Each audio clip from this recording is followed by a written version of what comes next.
ஒரு சாதாரண மனிதராக மட்டும்தான் அவரை பார்க்க முடியும். ஆனால் எதற்காக அல்லாஹு தஆலா லுக்மான் அலைஹிஸ்ஸலாம் அவர்களுடைய வரலாற்றை எடுத்து நமக்கு சொல்றான்னு கேட்டா, ஒரே ஒரு உபதேசத்தை தன்னுடைய மகனுக்கு செய்கிறார். அந்த உபதேசத்தை நமக்கு சொல்லி காட்டுவதுதான் இறைவனுடைய தேவையாக இருக்கிறது. லுக்மான் என்கிற ஒரு நபர், அவர் தன்னுடைய மகனுக்கு ஒரு உபதேசம் செய்தார். அந்த உபதேசத்திலே இதையெல்லாம் சொன்னார். இப்படித்தான் ஒரு பிள்ளை வாழ வேண்டும் என்கிற வழிமுறையை காட்டிக் கொடுத்தார். அதை நமக்கு அழகாக எடுத்து இறைவன் சொல்லுகிறான். அந்த உபதேசத்தை நாம் படிக்கிற தருணங்களில் எல்லாம் ஒரு தகப்பனாக, ஒரு பிள்ளையாக நாம் எப்படி இருக்க வேண்டும், தன்னுடைய தகப்பனுக்கு பிள்ளையாக நான் எப்படி இருக்க வேண்டும், என்னுடைய பிள்ளைக்கு ஒரு தகப்பனாக நான் எப்படி இருக்க வேண்டும் என்பதை உணர வைக்கிற ஒரு அழகான தத்துவார்த்த பூர்வமான ஒரு வழிகாட்டலாக, அறிவுரையாக அது இருக்கிறது. இதை பற்றி பேச ஆரம்பிக்கிற அல்லாஹு தஆலா திருமறை குர்ஆன்ல என்ன சொல்றான்னு கேட்டா,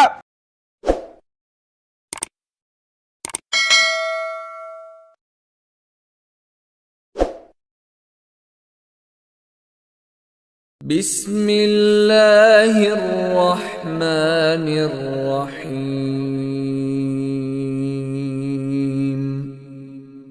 السلام عليكم ورحمة الله وبركاته. إن الحمد لله نحمده ونستعينه ونستغفره ونعوذ بالله من شرور أنفسنا وسيئات أعمالنا من يهده الله فلا مضل له ومن يضلل فلا هادي له. أشهد أن لا إله إلا الله وأشهد أن محمدا عبده ورسوله أما بعد. எல்லா புகழும் புகழ்ச்சியும் அல்லாஹ் ஒருவனுக்கே உண்டாகட்டுமாக.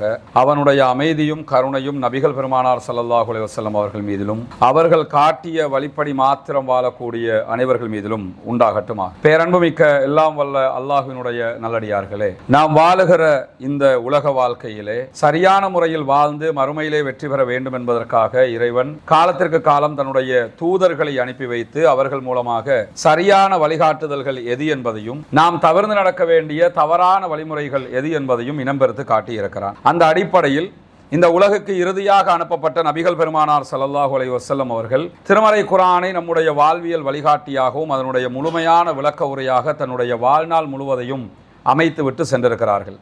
திருமறை குர்ஆனுடைய வழிகாட்டுதல்கள் பிரகாரமும் நபிகள் நாயகம் ஸல்லல்லாஹு அலைஹி வஸல்லம் அவர்களுடைய வழிமுறைகள் பிரகாரமும் யாரெல்லாம் இந்த உலக வாழ்க்கையை கழிக்கிறோமோ அவர்கள் அத்தனை பேரும் நாளை மறுமையிலே சொர்க்கத்தில் நுழைவோம் என்றும், இந்த வழிகாட்டுதல்களுக்கு மாற்றமாக வாழக்கூடியவர்கள் கண்டிப்பாக நாளை மறுமையிலே நரகத்தில் நுழைவிக்கப்படுவார்கள் என்றும் புனிதமிக்க இஸ்லாமிய மார்க்கம் நமக்கெல்லாம் கற்றுத்தருகிறது. அந்த அடிப்படையில் இஸ்லாத்தை அதன் தூய வடிவத்திலே ஏற்றுக்கொண்டு அதன்படியே வாழ்ந்து நாளை மறுமையிலே வெற்றி பெற வேண்டும் என்பதுதான் நம்முடைய இலக்காக இருக்க வேண்டும். இந்த உலகத்துல நம்ம வாழுகிற காலகட்டத்தில் எப்படி வாழ வேண்டும் என்பதற்கு அல்லாஹு தஆலா திருமறை குர்ஆனையும் தந்து அதற்குரிய விளக்க உரையாக நபிகள் நாயகத்தையும் அனுப்பி வைத்து அவர்களை வாழ்ந்தும் காட்ட சொல்லி இருக்கிறான். ஒரு மனிதர் இந்த உலகத்திலே இப்படி வாழ்வதுதான் மறுமையினுடைய வெற்றிக்கு சரியானதாக இருக்கும், இல்லை என்று சொன்னால் மறுமையிலே அவர் தோற்று விடுவார். இப்படி நபிகள் நாயகம் ஸல்லல்லாஹு அலைஹி வஸல்லம் அவர்கள் தன்னுடைய வாழ்க்கையில் வழிமுறையாக நமக்கு காட்டுகிற சந்தர்ப்பங்களில் திருமறை குர்ஆனை நமக்குரிய மிகப்பெரிய வாழ்வியல் அத்தாட்சியாக தந்திருக்கிறார்கள். இந்த திருமறை குர்ஆன் பல விவகாரங்களை பற்றி நமக்கு ஒவ்வொரு நேரத்திலும் பேசிக்கொண்டே இருக்கிறது. திருமறை குர்ஆனுடைய போங்கிலே பல இடங்களில் பல பேருடைய வரலாறுகளை பற்றி திருமறை குர்ஆன் பேசுவதையும் நம்ம பார்க்க முடியும். நபிமார்களுடைய செய்திகளை குர்ஆன் பேசுகிறது, நல்லடியார்களுடைய செய்திகளை பேசுகிறது, மரியம் அலைஹிஸ்ஸலாம் போன்ற பெண்களுடைய செய்திகளை திருமறை குர்ஆன் பேசுகிறது. இப்படி பல பேருடைய வரலாற்று நிகழ்வுகளையும் நமக்கு படிப்பினையாக அல்லாஹு தஆலா எடுத்து சொல்லுகிறான். அப்படி எடுத்து சொல்லப்பட்ட ஒரு முக்கியமான மனிதருடைய வரலாறு தான் லுக்மான் அலைஹிஸ்ஸலாம் அவர்கள் தன்னுடைய மகனுக்கு செய்கிற உபதேசத்துடன் கூடிய ஒரு வரலாற்று நிகழ்வு. லுக்மான் அலைஹிஸ்ஸலாம் என்கிற ஒருவரை பற்றி குர்ஆன் பேசுகிறது. லுக்மான் என்கிற பெயரில் ஒரு அத்தியாயத்தையே இறைவன் நமக்கு தந்திருக்கிறான். இந்த அத்தியாயத்தில் பேசப்படுகிற நபரை பொறுத்தவரையில ஓவராலா பாத்தீங்கன்னு சொன்னா ஒரு நபிமார்கள் பட்ட அளவுக்கு உண்டான ஒரு கஷ்டத்தை பட்டவராக அவரை எங்குமே குர்ஆன் பேசவில்லை. அல்லது நபிகள் நாயகம் ஸல்லல்லாஹு அலைஹி வஸல்லம் அவர்களும் எங்குமே அவரை அந்த அளவுக்கு போற்றி புகழ்ந்து அவருடைய புகழ் மாலைகளை பேசியதை பாத்தீங்கன்னா எங்கேயுமே அப்படி பேசியதை நீங்கள் பார்க்க முடியாது. அப்ப அவர் ஒரு நபி அளவுக்கு பேசப்படுகிற ஒருவர் கிடையாது. பெரிய தியாகங்களை செய்ததாக பேசப்படக்கூடிய ஒருவர் கிடையாது. இப்ராஹிம் நபியை போன்று நெருப்பு குண்டத்திலே வீசப்பட்டதாக அவரை பற்றி எந்த செய்திகளும் இல்லை. கொள்கைக்காக பாடுபட்டார், கொள்கை பிரச்சாரம் செய்தார் என்கிற விதமாக பேசப்படுவதற்கு அப்படியான எந்த தரவுகளும் இல்லை. இப்படி எந்த தரவுகளுமே இல்லாத ஒரு சாதாரண மனிதராக மட்டும்தான் அவரை பார்க்க முடியும். ஆனால் எதற்காக அல்லாஹு தஆலா லுக்மான் அலைஹிஸ்ஸலாம் அவர்களுடைய வரலாற்றை எடுத்து நமக்கு சொல்றான்னு கேட்டா, ஒரே ஒரு உபதேசத்தை தன்னுடைய மகனுக்கு செய்கிறார். அந்த உபதேசத்தை நமக்கு சொல்லி காட்டுவதுதான் இறைவனுடைய தேவையாக இருக்கிறது. லுக்மான் என்கிற ஒரு நபர், அவர் தன்னுடைய மகனுக்கு ஒரு உபதேசம் செய்தார். அந்த உபதேசத்திலே இதையெல்லாம் சொன்னார். இப்படித்தான் ஒரு பிள்ளை வாழ வேண்டும் என்கிற வழிமுறையை காட்டிக் கொடுத்தார். அதை நமக்கு அழகாக எடுத்து இறைவன் சொல்லுகிறான்.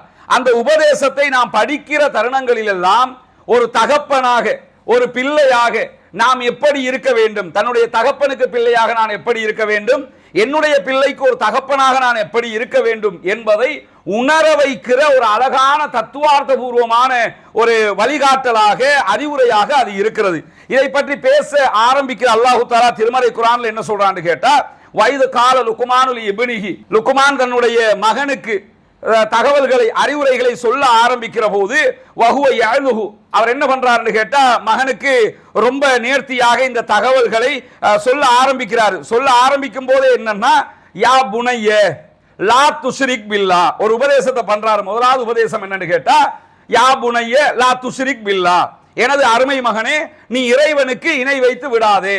இப்ப உபதேசம் பண்ற நேரம் ஒன்று இருக்குதுல்ல, உபதேசம் பண்ணுகிற முறை ஒன்று இருக்குதுல்ல. உபதேசத்தில் என்ன சொல்றாருன்னா, எனது அருமை மகனே, நீ இறைவனுக்கு இணை வைத்து விடாதே. அது ரெண்டாவது பார்ப்போம். முதல்ல எப்படி உபதேசம் பண்றாருங்கிறத பார்க்கணும்ல. நம்ம அறிவுரை சொல்லுவோம், அறிவுரை சொல்லுவது எப்படி, அந்த அறிவுரை சொல்லுகிற மெத்தட்ல தான் அவன் ஏத்துக்கிறதும் ஏத்துக்காம போறதும். ஒருத்தனுக்கு ரசூலுல்லாஹி ஸல்லல்லாஹு அலைஹி வஸல்லம் அவர்கள் இந்த இஸ்லாமிய மார்க்கத்தை பிரச்சாரம் செய்கிற போது மக்களுக்கு மத்தியிலே ரசூலுல்லாஹ் எப்படி பேசப்பட்டார்கள், ரசூலுல்லாஹ்வுடைய ஆரம்ப வாழ்க்கை அழகாக இருக்கிறது, நேர்த்தியாக இருக்கிறது, ஒழுக்கமாக இருக்கிறது, பார்க்கிறவர்களை கவர்கிற விதமாக இருக்கிறது, நேர்மையாளராக பார்க்கப்படுகிறார், உண்மையாளராக பார்க்கப்படுகிறார். எந்த ஒரு குற்றச்சாட்டும் ரசூலுல்லாஹ் மேல இல்ல. நேர வந்து நின்று என்னிடத்தில் எனக்கு இறைவனிடமிருந்து தகவல் வருகிறது என்று சொல்கிறார்கள். அப்படி சொல்லி கூட அந்த சமூகம் ஏற்றுக்கொள்ளவில்லை. ஒரு சில பேர் தானே ஏத்துக்க ஆரம்பிச்சாங்க. ரசூலுல்லாஹ் மேல எந்த எலிகேஷன் ஆவது இருந்ததா, நீங்க எல்லாம் வந்து பேசலாமா, நீங்க எல்லாம் பெரிய உத்தமரா, நீங்களா ரொம்ப நல்லவரா, இப்படி கேட்கிற விதமாக ரசூலுல்லாஹ்வுக்கு எலிகேஷன் இருந்ததான்னு கேட்டா அப்படியான எந்த விமர்சனமும் இல்லை.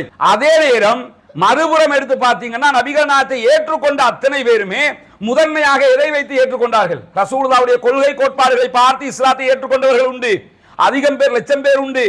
அவர்களுடைய நடத்தையை பார்க்கிறார்கள்.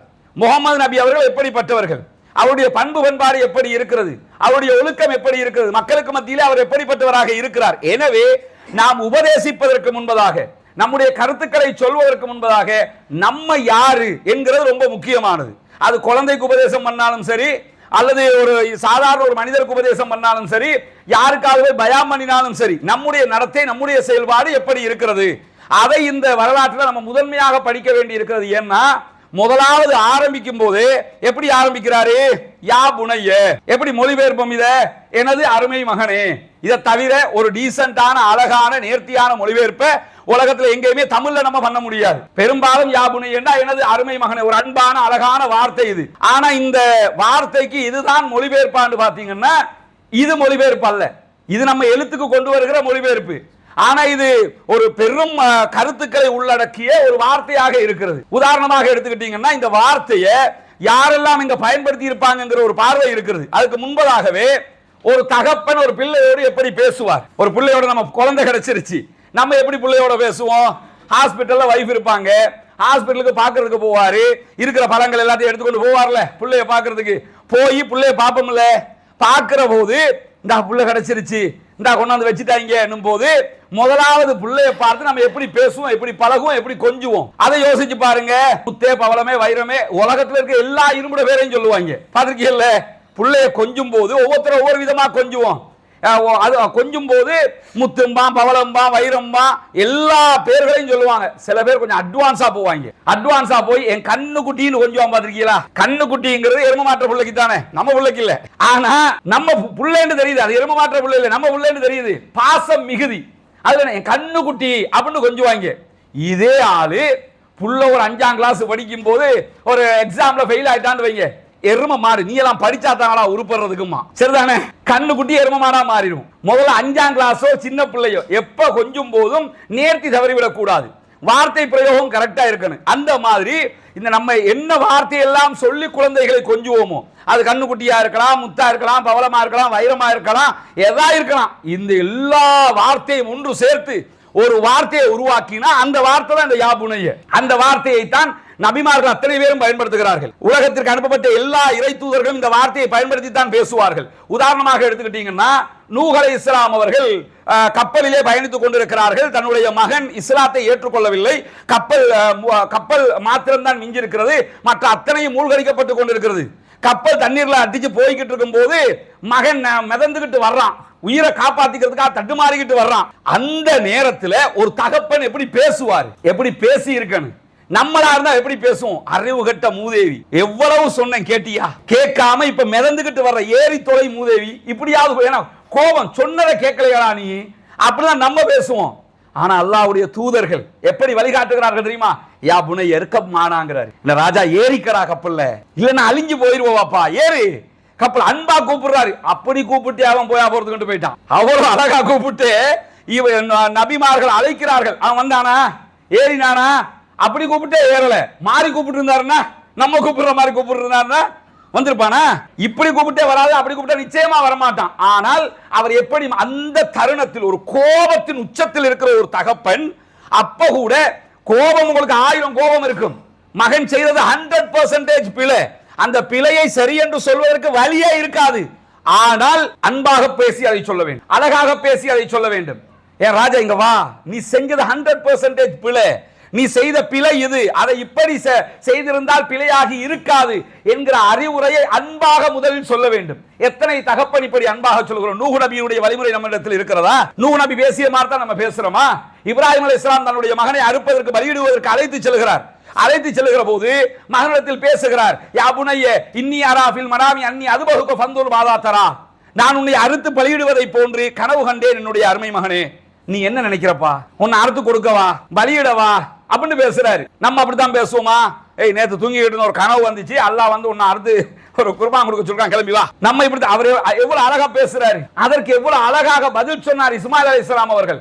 என்ன காரணம் என்று சொன்னால், பேசுகிற வார்த்தை ரொம்ப முக்கியம். முதல்ல நம்ம யார்கிட்ட அழகா பேசணும்?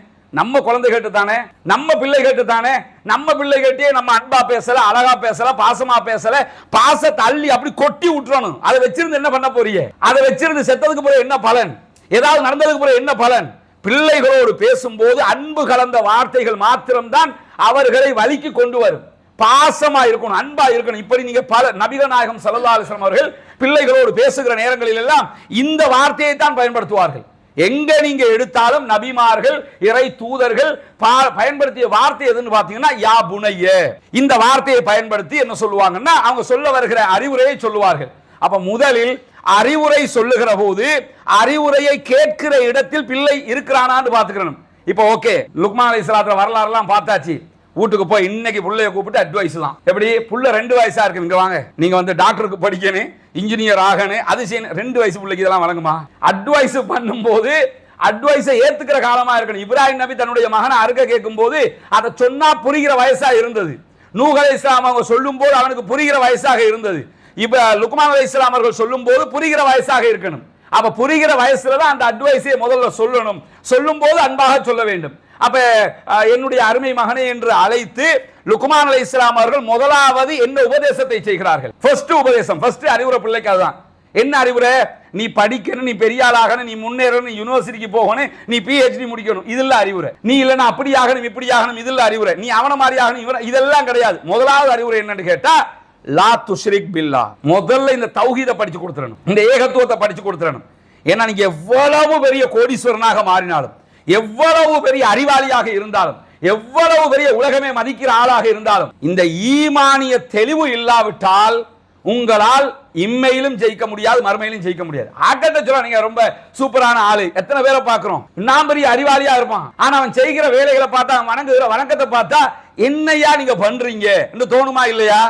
ஆனா ஒரு சாதாரண விவசாயியா இருப்பான், அல்லாஹ்வை தவிர யாரையும் வணங்க மாட்டாமா, எந்த மூட கொள்கைகளும் அவனிடத்தில் இருக்காது, எந்த மூட நம்பிக்கைகளும் அவனிடத்தில் இருக்காது. மிக தெளிவாக இறைவனை பற்றிய புரிதலோடு அவன் இருப்பான். முதலாவது தேவை என்ன தெரியுமா? இந்த உலகத்துல இறைவன் யாரு, இறைவனுடைய புரிதல் என்ன, அதை பற்றிய தெளிவை நாம் பிள்ளைகளுக்கு கொடுத்து விட வேண்டும். அல்லாஹ்டா யார் தெரியுமா? அவனுடைய தூதர்ண்டா யார் தெரியுமா, நம்ம ஏற்றுக்கொண்டிருக்கக்கூடிய மார்க்கம் என்றா என்ன தெரியுமா, இஸ்லாம் என்றா எப்படிப்பட்டது தெரியுமா, அதனுடைய பேஸ்மெண்ட்டை கரெக்டா கொடுத்துறணும். அதைத்தான் லுக்மான் அலைஹிஸ்ஸலாம் அவர்கள் மிக தெளிவாக என்ன பண்றாங்கன்னு கேட்டா, யா புனைய லா துஷ்ரிக் பில்லா, இறைவனுக்கு நீ இணை வைக்க கூடாது. இணை வைக்க கூடாது, ஓகே. இறைவன்டா யாருன்னு சொல்லணும்ல. இறைவனுக்கு இணை வைக்க கூடாதுன்னா அந்த இறைவன் யாரு அதை சொன்னா தானே அவனுக்கு புரியும். அதையும் சேர்த்து பின்னாடி சொல்றாரு, இன் தகும் மிஸ்கால ஹப்பத்தின் மின் ஹர்தலின் ஃபதகுன் ஃபீ ஸஹ்ரத்தின் அவ் ஃபீ ஸமாவாத்தி அவ் ஃபில் அர்த் யஅதி பிஹல்லா. நீ அல்லாஹ்வுக்கு இணை வச்சிட கூடாதுப்பா. அந்த அல்லாஹ் எப்படிப்பட்டவன் தெரியுமா, அத உலகத்திலேயே அல்லாஹ்வுக்கு டெஃபினேஷன் சொன்னதுல லுக்மான் அலைஹிஸ்ஸலாம் அவர்கள் சொன்ன டெஃபினேஷன் மாதிரி யாருமே சொல்ல முடியாது. அந்த அளவுக்கு மிக அழகான ஒரு விளக்கத்தை இறைவனை பற்றி சொல்லுகிறார். எப்படி சொல்றாரு, இன்னஹா இன் தகும் மிஸ்கால ஹப்பத்தின் மின் ஹர்தல், ஒரு கடுகு அல்லது அதை விட ஒரு சிறிய பொருள். உலகத்துல அணுதான் ஆக சிறிய பொருள். அதை கூட புரோட்டான் எலக்ட்ரான் என்று சொல்லி ரெண்டா உடைச்சு இப்ப மூணாவும் உடைச்சிட்டாங்க. உலகத்திலே சின்னது அது, அதையே ரெண்டா மூணா உடைச்சிட்டானா இல்லையா? இவ்வளவு பெரிய வாரே அந்த அந்த துளியால தான் இப்ப நடக்கிற இந்த வார் நடந்துகிட்டு இருக்குது. ஈரான்ல இது எல்லாமே இந்த அணுங்கிற அந்த ஒரு மெட்டர்ல இருந்து எல்லாமே நடந்துகிட்டு இருக்குது. ஆக சிறியது உலகத்துல அணு. இதை எடுத்துக்கிறீங்க, இன்னஹா இன் தகும் மிஸ்கால ஹப்பத்தின் மின் ஹர்தல் ஃபதகுன் ஃபீ ஸஹ்ரத்தின், அது ஒரு கற்பாறைக்குள் இருக்கிறது. ஒரு சிறிய பொருள் கற்பாறைக்குள்ள இருக்கிறது. அவ் ஃபீ ஸமாவாத், அல்லது வானத்துக்குள்ள இருக்கிறது. இது யாருக்கு தெரியும்? ஒரு சின்ன பொருளுங்க, ஒரு கருப்பு கட்டெரும்பு கார் இருள் நேரம் கருங்கடலில் அது ஒரு கல்லுக்கு மேல நகர்ந்து கொண்டு இருக்கிறது. சேட்டலைட் கண்டுபிடிக்குமா? உலகத்தில் உள்ள தொழில்நுட்பம் கண்டுபிடிக்குமா? ஆர்டிபிஷியல் இன்டெலிஜென்ஸ்ல கண்டுபிடிச்சிட முடியுமா? எல்லாமே கருப்பு. ஏதாவது ஒன்று வேணும். என்னதான் நீங்க இருட்டுக்குள்ள கேமரா வச்சிருந்தாலும் அதை ஐடென்டிஃபை பண்றதுக்குரிய ஒரு ஏதோ ஒன்று வேணும் இல்ல. அப்ப அது மாதிரி ஏதாவது இருந்தா தான் கண்டுபிடிக்க முடியும். இது தரையில இருக்கிறது கூட கிடையாது, ஒரு கற்பாறைக்குள் இருக்கிறது அல்லது வானங்களுக்குள் இருக்கிறது. இதை கொண்டு வந்து தருகிற ஆற்றல், அதிகாரம், சக்தி, பவர் யாருக்கு இருக்கு தெரியுமா? ஷாவுல் அமீத் பாஷாக்கு இல்ல. சொல்லிக் கொடுக்கணும். சொல்லிக் கொடுக்கும் போது அப்துல் காதர் ஜீலானி ரஹிமஹுல்லாவுக்கு இல்ல. உலகத்துல நீ யாரெல்லாம் அவுலியான்னு நம்புறியோ அவங்க யாருக்கும் இந்த அதிகாரம் இல்ல. நபிகள் நாயகம் ஸல்லல்லாஹு அலைஹி வஸல்லம் அவர்களுக்கும் இந்த அதிகாரம் இல்ல. இப்ராஹிம் அலைஹிஸ்ஸலாம் அவர்களுக்கும் இந்த அதிகாரம் இல்ல. யாருக்கு இந்த அதிகாரம் இருக்குது? அல்லாஹ்வுக்கு மட்டும்தான் இருக்குது. அவனுக்கு மட்டும்தான் ஏழும். உதாரணமா ஒன்று எடுத்துக்கிறேன். இந்த தவளை, தேரை என்று ரெண்டு இருக்குல்ல. தவளையும் ஒன்று இருக்குது, தேரையும் ஒன்று இருக்குது. தவளை எப்படி இருக்கும்? பழங்காலத்துல குளிக்கும் போது ஆத்துல முதுகு தேய்க்கிற கல்லு மாதிரி இருக்கும், சொரசொரப்பா இருக்கும்ல. தவளையினுடைய மேல் பகுதி சொரசொரப்பா இருக்கும். தேரை எப்படி இருக்கும்? இப்ப இருக்கிற பாத்ரூம் டைல்ஸ் மாதிரி இருக்கும், வலுவலுப்பா இருக்கும். இந்த தேரை ஏன் வலுவலுப்பாக இருக்குதுன்னு சொன்னா, அது தன்னுடைய வியர்வையை உணவாக எடுத்துக்கொள்ளும். தேரையினுடைய விவகாரம் என்னன்னு கேட்டா, அதனுடைய பெரும்பாலான உணவு வியர்வையே உணவாக எடுத்துக்கிறோம். அதுதான் தேரை அந்த வலுவலுப்பாக இருக்கிறதுக்கான காரணமே. இந்த தேரை எங்கு வாழும், எங்கு இருக்கும் என்கிற ஒரு ஆய்வை விஞ்ஞானிகள் செய்கிறார்கள். லண்டன் பிபிசியினுடைய இணையதளத்தில் இன்றைக்கும் நீங்கள் பார்க்க முடியும். இதை இப்ப எல்லாத்துக்கும் விஞ்ஞானத்தில் பதில் இருக்கிறது என்று சொல்லுகிற மேதாவிகள் இந்த இடத்துல அப்படி ஸ்டக்காய் நிப்பாங்க. ஏன் நிப்பாங்க? ஒரு பெரிய கற்பாறை இருக்குதுன்னு நினைச்சுக்கிறீங்க, ஒரு பெரிய கல்லு படாரம் இருக்குது. இந்த கல்லை உடைச்சு எடுப்பாங்களா, மலை, கல்லு மலை. இந்த கல்லு மலைய வெடி வச்சு உடைச்சு கீழே விழுத்தாட்டுவாங்க. விழுத்தாட்டும் போது அதுக்குள்ள தேரை நிற்கும். தேரையினுடைய வாழ்விடம் எது? கற்பாறை. கற்பாறைனா கற்பாறைகளுடைய பகுதி அல்ல, கற்பாறைக்கு உள்ள. கற்பாறைக்குள்ள தண்ணியே போக முடியல, காத்தே போக முடியல. தேரை எப்படி போச்சுது? நவீன விஞ்ஞானம் தேரை எப்படி வாழ்கிறது என்பதை சொல்லும். எப்படி வாழுதான்? அது தன்னுடைய உடம்புல இருந்து வேர்வை வருதா இல்லையா, அந்த வேர்வையை உணவாக எடுத்துக்கொள்ளும். கல்லு சூடாகும், வேர்வை வரும், அந்த வேர்வையை உணவாக எடுத்துக்கொள்ளும். இப்படி வாழ முடியும். அதெல்லாம் ஓகே. உள்ள எப்படி போச்சு? உள்ள போனதுக்குரிய கேள்விக்கு பதில் வேணும்ல. நோ கமெண்ட்ஸ், எங்கிட்ட பதில் இல்ல அப்படிங்கிற. இதுவரை பதில் இல்லாத விஞ்ஞானத்திடம் பதில் இல்லாத கேள்விகளில் இதுவும் ஒன்று. எப்படி உள்ள போனது? உள்ள கொண்டு வச்சது யாரு? இன் தகும் மிஸ்கால ஹப்பத்தின் மின் ஹர்தலின் ஃபதகுன் ஃபீ ஸஹ்ரத்தின் அவ் ஃபீ ஸமாவாத்தி யஅதி பிஹல்லாஹ். ஒரு கற்பாறைக்குள் அல்லது வானங்களுக்குள் அல்லது பூமிக்கு அடியில எங்க இருந்தாலும் உங்களுக்கு முடியாது, உங்களுக்கு தெரியாது, உங்களால கண்டுபிடிக்க முடியாது, உங்களால உணவளிக்க முடியாது, உங்களுக்கு தண்ணி கொடுக்க முடியாது. யஅதி பிஹல்லாஹ், அல்லாஹ் கொண்டு வந்து தருவான். நம்ம வணங்குகிற ரப்பு சாதாரணமான ரப்பு இல்ல. மூசா நபியை கடலில் வைத்து காப்பாற்றியவன், இப்ராஹிம் நபியை நெருப்பில் வைத்து காப்பாற்றியவன், இஸ்மாயில் அலைஹிஸ்ஸலாத்தை அறுக்கும் போது காப்பாற்றியவன். எத்தனை முன்னுதாரணங்களை பார்க்க முடியும்? சாதாரண இறைவனை வணங்கிட்டு இருக்கிறோமா? அடிப்படையிலேயே அல்லாஹ்வை பற்றிய மிக தெளிவான அப்படி பச்சை தண்ணி மாதிரி இருக்கணும். பார்த்தா உள்ள இருக்கிறதெல்லாம் தெரியும்ல, தூய்மையான தண்ணி மாதிரி இறைவனை பற்றிய கொள்கை அப்படி அள்ளி கொடுத்துடணும். இப்படி கொடுத்துட்டோம்னா ஷாவுல் அமீது பாஷாக்கு பின்னாடி போவானா?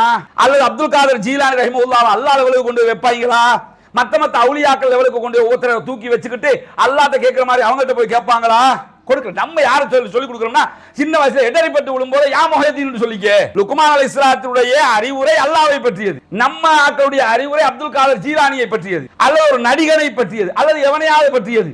நீ அவன மாதிரி ஆகணும், இவன மாதிரி, அதெல்லாம் ரெண்டாவது. முதல்ல உன் தலை கரெக்டா இருக்கணும், உன் சிந்தனை கரெக்டா இருக்கணும், பியூரா இருக்கணும்.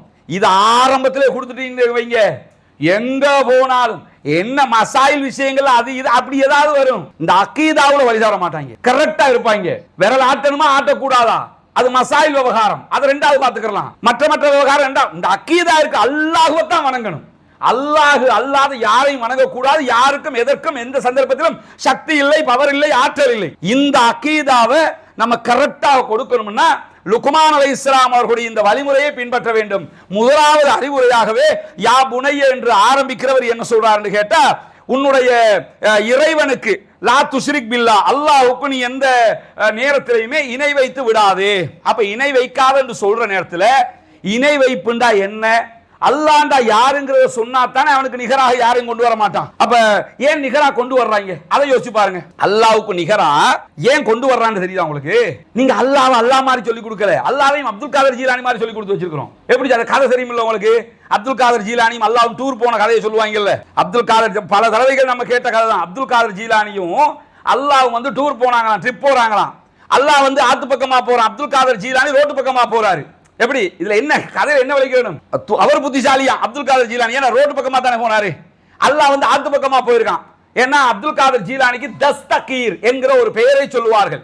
நான் ரமணா காலத்துல பாட்டு போடுவாங்க, அனைத்துலகை கைக்குள்ளே அடக்கி கொண்ட ஞானி, அவுலியாக்கள் அனைவரையும் ஆளும் சுபஹானி என்று சொல்லிட்டு பகதாது நகர்வாலும் தீரா நபி தரை மீதில் தவம் ஏந்தி யா தஸ்தகீர் அப்படின்னு படிப்பாரு. தஸ்தகீர் என்ன அர்த்தம் கேட்டா கரம் கொடுத்து பாதுகாத்தவர், விழப்போனவன பிடிச்சவர் அர்த்தம். அல்லாவும் அப்துல் காதர் ஜீலானியும் டூர் போகும்போது அல்லாஹ் என்ன பண்ணானா, ஆத்து பக்கமா போனவன் திடீர்னு வலிக்கு ஆத்துக்குள்ள விழுந்துட்டான். இவர் பாஞ்சு கைய பிடிச்சி பார்த்து வரக்கூடாதப்பா, தண்ணிக்குள்ள இல்லாம அவ்வளவு மேல வந்துரு அப்படின்னு சொல்லி அல்லாஹ்வை தூக்கி மேல எடுத்தாராம்.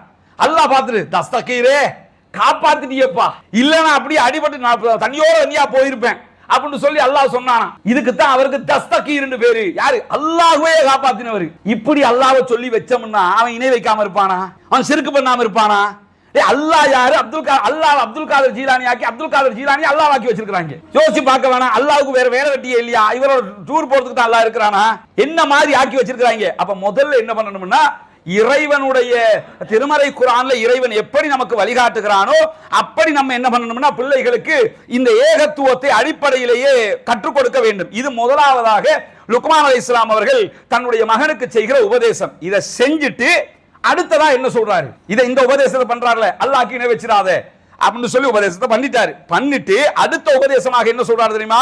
வவஸைனல் இன்சான பிவாலிதைஹி ஹமலத்துஹு உம்முஹு வஹ்னன் அலா வஹ்ன். நாங்கள் மனிதர்களுக்கு நிறைய அறிவுரைகளை, வசியத்துகளை அவனுடைய பெற்றோரை குறித்து வலியுறுத்தி இருக்கிறோம் அப்படின்னு சொல்லிட்டு அவனுடைய தாய் பலவீனத்திற்கு மேல் பலவீனப்பட்டவளாகத்தான் அவனை சுமக்கிறாள். அடுத்ததாக யாரை பத்திய அறிவுரை வருது? பெற்றோரை பற்றி. முதல்ல அல்லாஹ்வை பத்தி சொல்லி கொடுத்துறணும். ரெண்டாவது யாரை பத்தி சொல்லி கொடுக்கணும்? நான் யார் தெரியுமா? உங்க அம்மா யார் தெரியுமா? நம்மளை பத்தி சொல்லி கொடுக்கணும். பெற்ற பிள்ளைக்கு தகப்பன்னா யாரு, நான் வந்து என்னுடைய பேரு என்று சொல்லி பேரு ஊரு பயோடேட்டாவை சொல்லி கொடுக்கிறது இல்ல. எதை சொல்லி கொடுக்கணும்? பெற்றோர்ண்டா யார் தெரியுமா? பிள்ளைகள் நீங்கண்டா யார் தெரியுமா? உம்மான்னா யார் தெரியுமா? வாப்பான்னா யார் தெரியுமா? அதை கற்றுக் கொடுக்கணும். அதைத்தான் அவர் சொல்றாரு, வவஸைனல் இன்சான பிவாலிதைஹி ஹமலத்துஹு உம்முஹு வஹ்னன் அலா வஹ்ன். நாங்கள் மனிதர்களுக்கு பெற்றோரை குறித்து நிறைய உபதேசம், வலியுறுத்தல்களை சொல்லி இருக்கிறோம். அவனுடைய தாய் அவனை கஷ்டத்துக்கு மேல் கஷ்டப்பட்டவளாக சுமந்திருக்கிறாள். உம்மா பத்தி யோசிச்சு பாருங்க, பாப்பா பத்தி யோசிச்சு பாருங்க. சரி, நிறைய நேரங்கள் அவங்க வயதான மூதாட்டிகளாக இருக்கிற காரணத்தினால நம்ம சில வேலைகள் அவங்க பண்ணும்போது நமக்கு அவ்வளவு கடுப்பாகும், அவ்வளவு கோபம் வரும், அவங்களோட பேசவே கூடாதுன்னு எண்ணம் வரும். அந்த மாதிரி எண்ணங்கள் எல்லாம் வருகிற போது தாயின்னா யாரு என்கிறதை யோசிச்சு பாருங்க, தகப்பன் என்றால் யாரு என்கிறதை யோசிச்சு பாருங்க. நபிகள் நாயகம் ஸல்லல்லாஹு அலைஹி வஸல்லம் அவரிடத்துல ஒரு மனிதர் வருகிறார். யா ரசூலல்லாஹ், நான் உலகத்திலேயே நட்பு கொள்வதற்கு, அன்பு பாராட்டுவதற்கு, பாசமாக பழகுவதற்கு, ரொம்ப தோழமை கொள்வதற்கு ஒரு நண்பனை கற்றுத்தாருங்கள். எனக்கு ஒரு ஃப்ரெண்டு வேணும். ஏன்னா ரசூலுல்லாஹ் மக்காவில இருந்து வர்றவங்க எல்லாரையுமே மதீனாக்காரங்களோட ஃப்ரெண்ட் ஆக்கி விடுறாங்கல்ல. உங்களுக்கு இவர் நண்பர், அவருக்கு இவர் நண்பர், இவருக்கு அவர் நண்பர் அப்படின்னு சொல்லி தோழர்களாக மாத்தி விட்டாங்கல்ல. அது மாதிரி நினைச்சுக்கிட்டு வந்து கேட்கிறார், யா ரசூலல்லாஹ், எனக்கு நட்பாக பழகுவதற்கு, தோழமை கொள்வதற்கு, அன்பாக பாசமாக பழகுவதற்கு ஒரு நண்பரை எனக்கு சொல்லித்தாங்க. எல்லாருக்கும் நண்பர்களை கொடுத்தீல்ல, எனக்கு ஒருத்தர் தாங்க. அல்லாஹ்வுடைய தூதர் ஸல்லல்லாஹு அலைஹி வஸல்லம் அவர்கள் சொல்கிறார்கள், உம்முக்க, உனது தாய் தான் உனக்கு முதலாவது நண்பன். நீ ரொம்ப பாசமா பழகணுமா, அன்பா பழகணுமா, அரவணைப்பா இருக்கணுமா, உங்ககிட்ட இருக்கிற எல்லாத்தையும் சொல்லணுமா, முதலாளி யாரு? உன்னுடைய தாய். அப்ப நட்பு, நட்புண்டா என்ன? முதல்ல நண்பன்ட்ட மட்டும்தான் எல்லா அயோக்கியத்தனத்தையும் மறைக்காம சொல்லுவாங்க. உலகத்துல யார்கிட்ட எல்லாத்தையும் சொல்லுவோம்? அவன் மனைவிட்ட கூட மறைச்சிருவாங்க. ஆனா கூட்டாளிட்ட மறைப்பாங்களா? ரொம்ப இந்த மேங்கோ ஃப்ரெண்ட் இருப்பாங்கல்ல, மாங்காய் நண்பர்கள், இந்த மாதிரி ரொம்ப திக்கா இருக்கக்கூடிய நண்பர்கள்ட்ட அவனுக்கு இவனை பத்தி தெரியும், இவனுக்கு அவனை பத்தி தெரியும், 2 பேருக்கு கரெக்டா தெரிஞ்சிடும். அந்த மாதிரி அல்ல, எல்லாம் ஷேர் பண்ணிக்கிறாங்க. இந்த மாதிரி இதான் நட்பு. இத எல்லாத்தையும் ஷேர் பண்ணிக்கிறோம்ல, இதை யார்கிட்ட ஷேர் பண்ணணுமா? யாரோட அப்படி நட்பா இருக்கணும்? முதல்ல தாயிடத்துல. ஆனா முதல்ல நம்ம மறைக்கிறது யார்கிட்ட? அவகிட்ட தான் மறைக்கிறது. எல்லாத்தையும் சொல்ல வேண்டிய தாயிட்ட தான் எல்லாத்தையுமே மறைப்பாங்க. அல்லாஹ்வுடைய தூதர் ஸல்லல்லாஹு அலைஹி வஸல்லம் அவர்கள் சொல்கிறார்கள், நீ உலகத்தில் நட்பு கொள்வதற்கு, அன்பு பாராட்டுவதற்கு, பாசம் பாராட்டுவதற்கு இருக்கிறதுல முதலாவது நபர் உன்னுடைய தாய் அப்படிங்கிறாங்க. இப்ப வந்தவர் திரும்பவும் என்ன பண்றாருன்னு கேட்டா, ரசூலுல்லாஹ்ட்ட யோசிப்போம்ல, நம்ம கேட்ட கேள்வி என்ன, ரசூலுல்லாஹ் சொல்ற பதில் என்ன, திரும்ப இன்னொரு வாட்டி கேட்டு பார்ப்போம். திரும்ப கேட்கிறாரு ரசூலுல்லாஹ், மீண்டும் உன்னுடைய தாய் என்கிறார்கள். மீண்டும் கேட்கிறார், மீண்டும் தாய் என்கிறார்கள். பொதுவாக நபி தோழர்கள் ஒரு விவகாரத்தை 3 தடவை கேட்பார்கள், அதற்கு மேல் கேட்க மாட்டார்கள். இந்த நபிமொழியை நீங்க எடுத்துக்கிட்டீங்கன்னா 3 வாட்டி கேட்டுட்டோம், ரசூலுல்லாஹ் அதையே சொல்றாங்களே, இன்னொரு வாட்டி எதுக்கும் கேட்டு பார்த்துருவோம். 4வது தடவை கேட்கிறார்கள். கேட்கும் போது அபூக்கே என்கிறார்கள், உன்னுடைய தகப்பனார் என்கிறார்கள். உலகத்திலேயே நீங்க ரொம்ப பாசம் வைப்பதற்கு, நேசம் வைப்பதற்கு, அன்பு பாராட்டுவதற்கு இருக்கிற முதல் ஜீவன் தாய், 2வது ஜீவனும் தாய், 3வது ஜீவனும் தாய், 4வது தகப்பன். அப்ப முதல் 3 இடங்கள் தாய்க்கு வழங்கப்படுகிறது. காரணம் என்ன தெரியுமா? ஹமலத்துஹு உம்முஹு வஹ்னன் அலா வஹ்ன், கஷ்டத்திற்கு மேல் கஷ்டப்பட்டவளாக உன்னை அவள் சுமந்தெடுக்கிறாள். அல்லாஹ் தஆலா பல இடங்களில் தாயை பற்றி பேசும்போது ஹமலத்துஹு குர்ஹா வ வலாத்துஹு குர்ஹா, அவள் கஷ்டப்பட்டு தான் சுமந்தாள், கஷ்டப்பட்டு தான் பெற்றெடுக்கிறாள். தாய்மைங்கிறது சாதாரணமானதா? ஆண்களுக்கு இருப்பது இன்பம், பெண்களுக்கு இருப்பது பல கட்டங்களில் துன்பம். நம்ம இன்பம் அனுபவிப்பதற்காகத்தான் பெண்களுடைய பயன்பாடு தேவைப்படுகிறது. ஆனால் அவள் தாய்மையை அனுபவிக்கிற போது அவளுடைய நிலை எப்படி இருக்கும்? ஒரு தாய் தாயாக இருக்கும் போது எப்படி எல்லாம் கஷ்டப்படுவாள் யோசிச்சு பாருங்க. நம்ம தாய் நம்மளை எப்படி சுமந்திருப்பாங்க? 1 மாசமா, 2 மாசமா, 10 மாசம், 300 நாட்கள், 1 நாளா 2 நாளா, 30 நாள் படி பாத்தீங்கன்னா 300 நாட்கள். குழந்தை பிறக்கும் போது இந்தாங்க புள்ள 5 கிலோ இருக்கிறான், இந்தாங்க புள்ள 10 கிலோ இருக்கிறான் என்று சொல்லி டாக்டர் குழந்தை தாரான். 10 கிலோ 300 நாட்கள் 10 கிலோவை சுமந்துகிட்டே இருக்கணும். கற்பனை பண்ண முடியுதா? பாத்ரூம் போகணும் அதோட தான், தூங்கணும் அதோட தான், வேலைக்கு போகணும் அதோட தான், கிச்சன்ல இருக்கணும் அதோட தான், எல்லா காரியங்களும், துணி துவைக்கணும் அதோட தான். கலட்டி வச்சுக்கிட்டு கொஞ்சம் துணி துவைச்சிட்டு வரேன் அப்படின்னு சொல்லி பாரத்தை கலட்டி வச்சுக்கிட்டு துணி துவைக்க போயிடலாமா? தூங்கும் போது கொஞ்சம் ஓரமா கடை திருப்பி எடுத்து மாட்டிக்கிறேன்னு சொல்லி மாட்டிக்கலாமா? எதையுமே பண்ண முடியாது. 1 நாள் 2 நாள் அல்ல, 300 நாட்கள் ஒரு பெண்மணி தாய்மை அடைந்து குழந்தையை சுமக்க ஆரம்பிக்கிறார். 10 கிலோட 300 நாட்கள் சாதாரணமானதா? எவ்வளவு கஷ்டப்பட்டு சுமக்கிறாள். சரி, சுமக்கிறதா கஷ்டப்பட்டு சுமக்கிறாள் என்றால் பெத்தெடுக்கும் போது சாதாரணமா பெத்தெடுத்துருவாளா? குழந்தையை பெத்தெடுக்கிற போது அந்த வலி ஏற்படுகிற தருணம், ஒரே நேரத்தில் 3000 யூலுக்கு மேற்பட்ட அவருடைய சக்திகள் வீணடிக்கப்படுகிறது. சும்மா குழந்தையை பெத்தெடுத்துட முடியாது. இந்த ஆபரேஷன் பண்ணுவான்லங்க, ஆபரேஷன் பண்ணும்போது இந்த உடம்ப மயக்க நிலைக்கு கொண்டு போய் ஆபரேஷன் பண்றதுக்காக ஒரு இன்ஜெக்ஷன் அடிப்பாங்க. அது ஆம்பளைகள் கொஞ்சம் உணர முடியுமான ஒரு தருணம். நம்ம எப்படி ஒரு பொம்பளை ஒரு பெண் எப்படி பிள்ளையை சுமக்கிறா, பிள்ளை எப்படி பெத்தெடுக்கிறான்றதை யோசிக்கணும்னா, உங்களுக்கு ஏதாவது ஒரு மைனர் ஆபரேஷன் நடக்குதுன்னு வைங்க, கால்ல ஒரு ஆபரேஷன், காலை மரக்கடிக்க செய்யணும். சின்ன பகுதிகள் சொன்னா சின்ன அந்த இடத்த மட்டும் செஞ்சிருவான். ஒரு இடுப்புக்கு இந்த வயிற்றுக்குள்ள பண்ண வேண்டிய ஏதாவது ஒரு மைனர் ஆபரேஷனா இருந்தா கூட ஒரு இன்ஜெக்ஷன் அடிப்பான். எங்க அடிப்பான்னு கேட்டா இந்த முதுகு தண்டுல அடிப்பான். அதுல இருக்கக்கூடிய சின்ன ஓட்டையுள்ள நரம்புக்குள்ளதான் போய் அந்த ஊசி அடிப்பான். அந்த ஊசியே இப்படித்தான் இருக்கும்னு தெரிஞ்சு ஆபரேஷன்ல தேவைன்னு முடிவு எடுத்துருவோம். பரவாயில்ல, நான் இப்படியே இருந்துட்டு போறேன், அந்த ஆபரேஷன் தேவையில்லை. ஏன்னா ஆபரேஷன் பண்றதை விட கொடுமையானது எதுன்னு கேட்டா அந்த ஊசியினுடைய வலியை தாங்கிக் கொள்வது. பெண்கள் குழந்தையை பெற்றெடுக்கும் போது பெரும்பாலும் இதே ஊசியை தான் அவங்களுக்கு அடிப்பாங்க. 1 தடவையா 2 தடவையா, சில பெண்கள் 5 புள்ள பெற்றிருப்பாங்க, 5 தடவை இதே இன்ஜெக்ஷன் அடிச்சிருப்பான். எவ்வளவு அந்த ஊசியினுடைய வலி தாங்க முடியாததாக இருக்கும். அதற்கு பிறகு குழந்தையை பெற்றெடுக்கிற வலி தாங்க முடியாததாக இருக்கும். எப்படி இருக்கும் கற்பனை பண்ணி பாருங்க. குழந்தையை பெற்றெடுக்கிற காட்சிகள், எப்படி இந்த குழந்தையை சுமக்கிறாள், எப்படி பெற்றெடுக்கிறாள். பெற்றெடுத்ததோட முடிஞ்சு போயிருதா? அதுக்கு பிறகு பால் கொடுக்கணும், குழந்தைக்கு நோய் நம்பளம் வந்துடாம பார்க்கணும். ஒவ்வொரு கட்டத்தையும் குழந்தை மாதிரி பார்க்கணும். ஒரு வேலையை செய்யும் குழந்தை மாதிரி பார்த்துக்கணும்னா என்ன அர்த்தம்? ஒரு தாய் குழந்தையை அவ்வளவு பக்குவமாக பார்ப்பாள். ஆனால் இந்த தாயை எவ்வளவு கேவலமாக பேசுவோம், எவ்வளவு அசிங்கமாக பேசுவோம், எவ்வளவு அவலட்சணமாக நடந்து கொள்வோம். ஒரு வாழ்க்கையில் ஒரு கட்டத்திலாவது அப்படி நடந்து விட்டால் இன்றே முடிவெடுத்துக் கொள்ளுங்கள். எம்மா என்ன மன்னிச்சுக்கம்மா, உனக்கு ஒரு நாள் இப்படி திட்டிட்டேம்மா அப்படின்னு சொல்லி கால் பண்ணி மன்னிப்பு கேட்டுருங்க. இந்த தாயினுடைய பாசத்தை மிஞ்சிய, இந்த தாயினுடைய தியாகத்தை மிஞ்சிய ஒரு தியாகத்தை நீங்கள் வேறு யாரிடத்திலும் எதிர்பார்க்க முடியாது. மனைவியின் பேச்சை கேட்டு தாயோடு பேசாத ஆண்கள் இருப்பார்கள், மனைவிக்காக வேண்டி தகப்பனாரோடு சண்டை பிடித்தவர்கள் இருப்பார்கள், கணவனுக்காக வேண்டி தாயோடு சண்டை பிடிக்கிற மனைவியர் இருப்பார்கள், கணவருக்காக வேண்டி தகப்பனாரோடு பேசாத மனைவியர் இருப்பார்கள். வருஷ கணக்கு பேச மாட்டாங்க, அந்த முகத்தையே பார்க்க மாட்டேனே அப்படிம்பாரு. அது ஒரு பெருமை வேற. தகப்பனாருடைய அவரோட பேச மாட்டாங்க, அதுக்கு என்ன சொல்லுவாங்க, அந்த அவர் முகத்தையே நாங்க பார்க்க மாட்டோமே. அப்படி என்ன காரணம்? எது காரணமாக இருந்தாலும் அவர் தகப்பன், அவர் உங்களுடைய தாய். எத்தனை நீங்க என்ன ஒரு வியாக்கியானம் எதுக்கு சொன்னாலும் இஸ்லாத்துல அதுக்கு எந்த வழிமுறையும் உங்களுக்கு கிடையாது. எங்க அம்மா அப்படி பண்ணாங்க இப்படி பண்ணாங்க, நான் இப்ப எப்படி பண்ணேன், எப்படி பண்ணா நீ பொறுத்து தான் போகணும். அவங்க என்ன ஒரு குற்றத்தை செஞ்சாலும் சரி, எவ்வளவு பெரிய அநியாயத்தை உனக்கு, அந்த அநியாயத்துக்கு அல்லாட்ட கூலி கிடைக்கும், அது வேற. ஆனால் அதற்காக வேண்டி நீங்கள் தாயை புறக்கணிக்க முடியாது, தகப்பனை புறக்கணிக்க முடியாது, எதையுமே பண்ண முடியாது. ரசூலுல்லாஹ்ட்ட வந்து சில நபித்தோழியர்கள் கேட்கிறார்கள், யார் ரசூலுல்லாஹ், என்னுடைய தாயார் ஷிர்க்ல இருக்கிறாங்க, முஷ்ரிக்கா இருக்கிறாங்க, அவர்களை நான் அரவணைத்துக் கொள்ளலாமா? கண்டிப்பாக அரவணைச்சுக்க. அவங்க தாய், அவங்க ஷிர்க்ல இருக்கலாம், முஷ்ரிக்கா இருக்கலாம், அவங்களுக்கு நம்ம கொள்கையை சொல்லணும், அது வேற. அவங்க முஷ்ரிக்கா இருக்கிறாங்க, அதனால நான் பேச மாட்டேன். அது எப்படி பேசாம இருப்பீங்க? அவர்கள் உங்களை பெற்றவர்கள். இந்த தாய்மை என்பது, பெற்றவர்கள் தகப்பனாருடைய தன்மை என்பது அவ்வளவு. நமக்கு இந்த உலகத்தை காட்டி தந்தது யாருங்க? தாய் பெற்றெடுக்கிறாள். இந்த உலகத்தை நமக்கு கற்றுத் தருவது யார்? இறைவன் தகப்பனூடாகத்தானே கற்றுத் தருகிறான். எங்க போனாலும் இன்னாருடைய புள்ளன்னு தானே சொல்லணும். சிலாக்கள் அந்த புள்ளன்னு சொல்றதுக்கே எனக்கு வெக்கம். இப்படி பேசுகிற மேதாவிகளை நீங்கள் பார்க்க முடியும். அவரோட பேரை சொல்றதுக்கே எனக்கு வெக்கமா இருக்கும்பாங்க. ஏன் உனக்கு பேரை சொல்றது, பேரை சொன்னா என்ன குறைஞ்சு போயிருவேன்? அவர் உன்னை பெத்தெடுத்திருக்காரு, உன்னை வளர்த்திருக்கிறாரு, உனக்கு சாப்பாடு போட்டிருக்கிறாரு, இந்த அளவுக்கு ஆளாக்கி விட்டுருக்கிறாரு, இன்னும் ஒரு பெரிய இடத்துக்கு வந்ததோட அவரோட பேரை சொல்றதுக்கு வெக்கமும்பாங்க. தாய்மை என்பதும் தகப்பனுடைய ஸ்தானம் என்பதும் யாராலும் மறுதலிக்க முடியாத ஒரு முக்கியமான இடம் என்பதை புரிந்து கொள்ளுங்கள். அல்லாஹ்வும் அவனுடைய தூதரும் தாய்மை தொடர்பாக, பெற்றோர்கள் தொடர்பாக அவ்வளவு செய்திகளை நமக்கு கற்றுத் தந்திருக்கிறார்கள்.